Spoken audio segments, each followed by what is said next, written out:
Most of my life, I lived in my head. So if that's you, this message is for you, or if that was you. As always, take what resonates, leave the rest, and use your own discernment, of course. So like I said, most of my life, I lived in my head.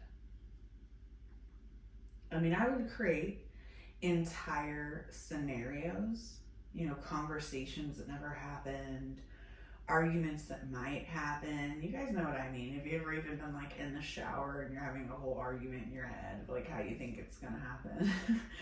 Right? Worst case situations that hadn't even come to be. And I used to even joke, somebody just give me a trampoline because I jumped to conclusions so much. Like if there was a conclusion to be jumped to, I was, and not necessarily always in a negative sense, right? But the funny part is I was usually right. But of course, because it was a self-fulfilling prophecy, right? So really sit with yourself and think about that one. Of course you're right. Have you heard the saying, whether you're right or wrong, you're right? Or whether you think you're right or wrong, you're right. Sorry. Anyway, so when you're always expecting something to go wrong, your energy pulls it in. And then you say, see, I knew it, which only reinforces that cycle. And I also catastrophized everything. Even my former therapist called me out on it. I could take like the smallest thing and just spin it into a disaster, because maybe for me in the moment it felt like that, And if you had told me that at the time, I probably would have been upset with you. And underneath it all, I was depressed, anxious, self-medicating. Though at the time I would never have called it that, because I was in pain. Both physically, mentally, and spiritually. I was physically sick, and there were many times I didn't even want to live anymore. But I stayed mostly for others. I thought I had to keep fighting. And in a sense, I saw some sort of honor in it, being a fighter, a survivor. But the truth is, I wasn't fighting for myself. Not really. I was living for others. And while you may hear virtue in that, I was unwell, physically, emotionally, and spiritually. Confirmation. I was on so many different medications, even just to sleep. And now I see it clearly. I was drowning in expectation, in fear, in guilt, in grief, you name it. I was suppressing my gifts, searching for something, anything, to give it all meaning, not remembering that it was me all along.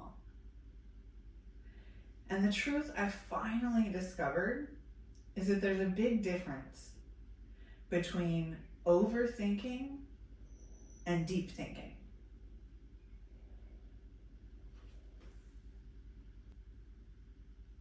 Deep thinking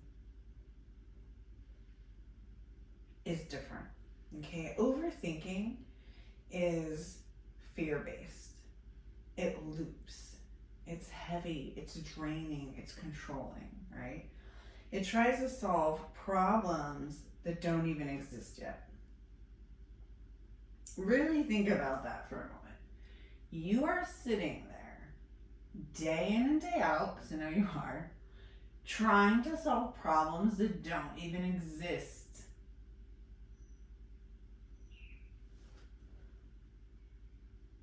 Deep thinking is expansive. It's creative. It's curiosity, reflection, meaning. It builds you instead of breaks you. So overthinking was just my mind trying to control what my soul already knew. And if you're in that place right now, you're not broken. You're not alone. You're not weak. You're actually incredibly creative. Think about it. If you can sit there and invent whole stories of conflict in your mind, You can also invent stories of peace, healing, and success. Yes, I tried the quick fixes. Pills, drinks, distractions. No judgment if that's where you are, because I've been there too. But none of that ever quieted the noise for long. Not for me.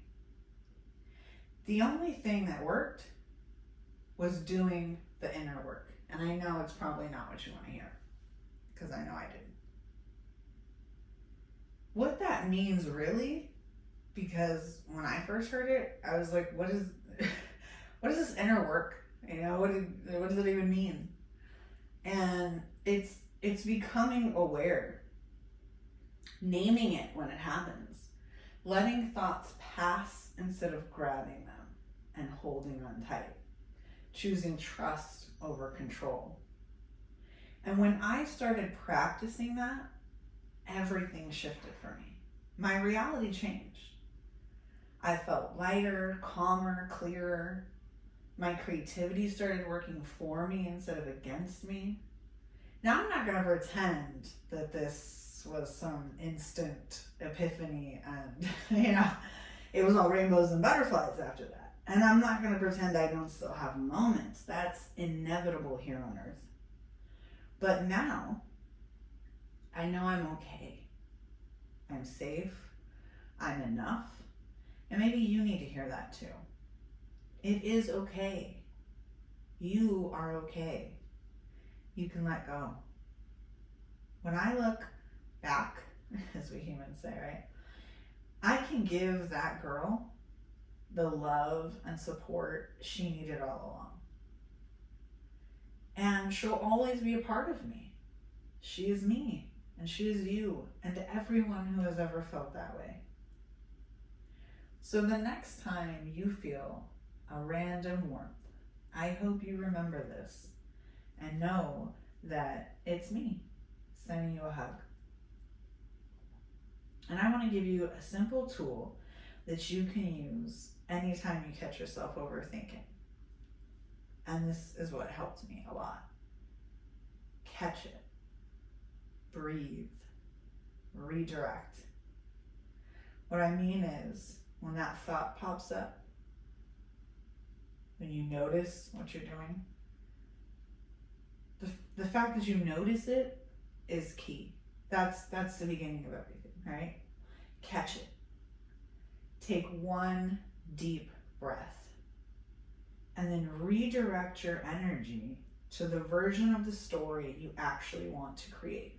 Meaning, start thinking about what you do want to happen, to create, to be, to come into your life, whatever it is, what you do want, instead of all the things you don't want and all the things that could go wrong, okay? Redirect it. It really can be that simple, you guys. Sending you light, love, and healing, and I really hope this helped.